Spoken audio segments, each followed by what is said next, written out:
السلام علیکم۔ کئی لوگ پوچھتے ہیں کہ عمران خان کا جلسہ کامیاب تھا یا فلاپ تھا جو آج ہوا۔ میں یہ کہنا چاہتا ہوں کہ جلسہ کامیاب تھا یا جلسہ فلاپ تھا اس کو چھوڑیں، اصل بات تو یہ ہے کہ آج کا دن ہی عمران خان کا تھا۔ عمران خان کامیاب تھا، کامیاب ہے اور کامیاب ہوگا۔ یہ ملک بھی ہمارا ہے، یہ ادارے بھی ہمارے ہیں۔ ہماری تو یہی دعا ہے کہ ایک دن یہ سب آپس میں اتنی محبت کریں کہ دنیا کے لیے مثال بن جائے۔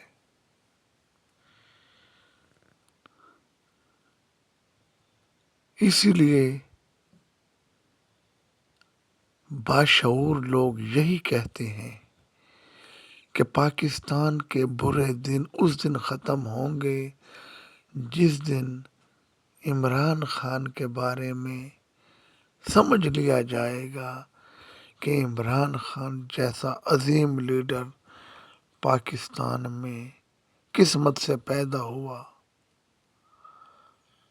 قائد اعظم کے بعد شاید عمران خان ہی وہ عظیم انسان ہیں، وہ عظیم سیاستدان ہیں کہ جنہوں نے پاکستانی عوام کو وہ شعور دیا کہ اس شعور کو اجاگر کرنے میں یا یہ شعور لوگوں کے دلوں میں، لوگوں کے ذہن میں پیدا کرنا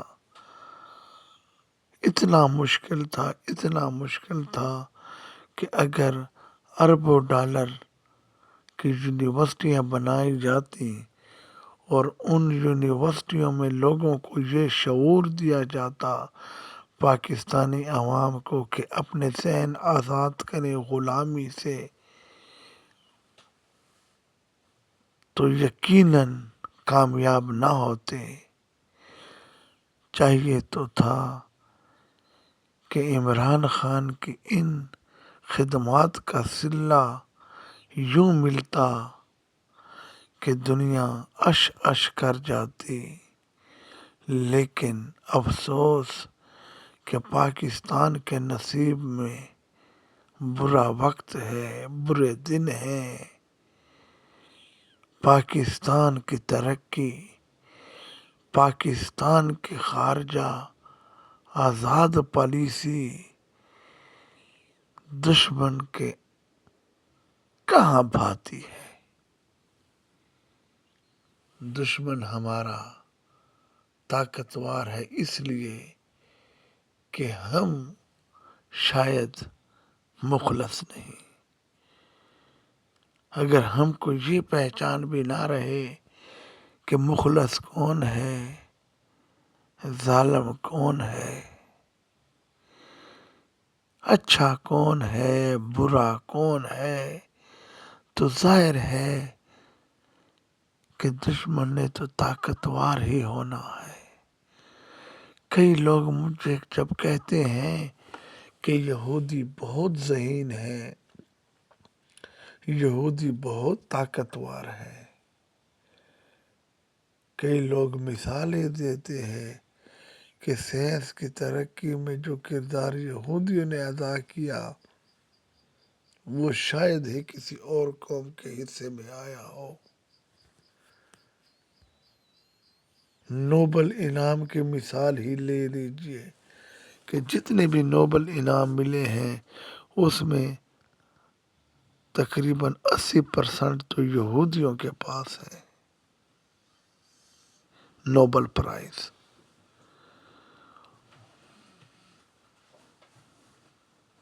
لیکن میں جو کہتا ہوں، جو سوچتا ہوں، وہ شاید عام لوگوں سے مختلف ہو۔ میرا خیال ہے کہ یہودی ذہین ہو یا نہ ہو، مسلمان ضرور نالائق ہو گئے، مسلمان ضرور علم سے دور ہو گئے، مسلمان ضرور شریعت سے دور ہو گئے، ورنہ یہودی تو 4000 سالوں سے تھے، یہودی تو کبھی مسلمانوں پہ حاوی نہیں ہو سکے ہزاروں سالوں میں۔ تو اب ایسا کیا ہوا؟ ظاہر ہے یہی ہوا کہ جن مسلمان ملکوں میں غیرت ہے ان کے پاس طاقت نہیں، اور جن مسلمان ملکوں میں طاقت ہے ان میں غیرت نہیں، جن مسلمان ملکوں میں خوف نہیں ان کے پاس طاقت نہیں، اور جن کے پاس سارے جہاں کی طاقت ہے ان میں ایمان نہیں، ان کو شعور نہیں۔ تو کیا خاک مسلمان یہود کا مقابلہ کریں گے؟ مقابلہ تو برابر کا ہوتا ہے جو علم میں ہو، ٹیکنالوجی میں ہو، لیکن ہم تو بہت پیچھے ہیں اور پیچھے ہی رہیں گے جب تک ہمارے کرتوت یہی رہیں گے۔ جب ہماری حالت ایسے ہوگی کہ ایک انسان اگر 5 منٹ گفتگو کرتا ہے کسی دوست کے ساتھ یا کسی کے ساتھ، یا دکاندار اور گاہک آپس میں گفتگو کرتے ہیں یا کوئی بھی دو، تو یقین مانیے کہ 5 منٹ میں 4.5 منٹ یا 4.75 منٹ ہی جھوٹ ہوتا ہے، سچ تو بولتے ہی نہیں۔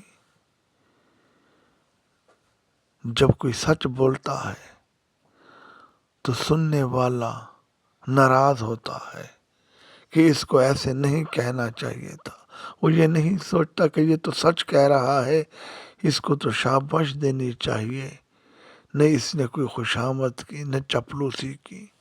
لیکن افسوس کہ خوشامد چپلوسی مسلمان نے اپنا ہتھیار بنا لیا، یہودی نے اپنا ہتھیار ٹیکنالوجی بنا لی۔ بات کہاں سے کہاں نکل گئی، لیکن یقیناً بات کوئی غلط تو نہیں، بات عمران خان سے آگے نکل گئی، لیکن خدا را ایک ایسے شخص کی قدر کیجئے جو حقیقی معنوں میں ملک کو ترقی دلوانا چاہتا ہے، جو ملک پاکستان کو دنیا کے کامیاب ترین ممالک میں سر فہرست کروانا چاہتا ہے، اس کے ساتھ ایسا سلوک، افسوس عمران خان ایسے سلوک کے حقدار تو نہیں، عمران خان ایسے سلوک کے قابل تو نہیں۔ ایک شخص جو حقدار تھا تخت کا، اس کو فرش پہ بٹھا دیا گیا، یہ کوئی اچھا طریقہ تو نہیں۔ عوام نے جس کو بٹھایا تخت پہ، اس کو ساز سوچ کرنے والوں نے کہاں پہنچا دیا۔ ایک ایسا شخص جو ملک کے لیے اپنی جان و مال دینے کو تیار، وہ شخص پابند سلاسل ہوا، اور کس کے لیے؟ اس غریب عوام کے لیے۔ میرا خیال ہے اتنا ہی بہت۔ جن دوستوں نے چینل سبسکرائب نہیں کیا وہ سبسکرائب کریں، لائک کریں اور شیئر کریں، بس یہی گزارش کرنا تھی۔ شکریہ، اپنا خیال کیجیے، اللہ حافظ.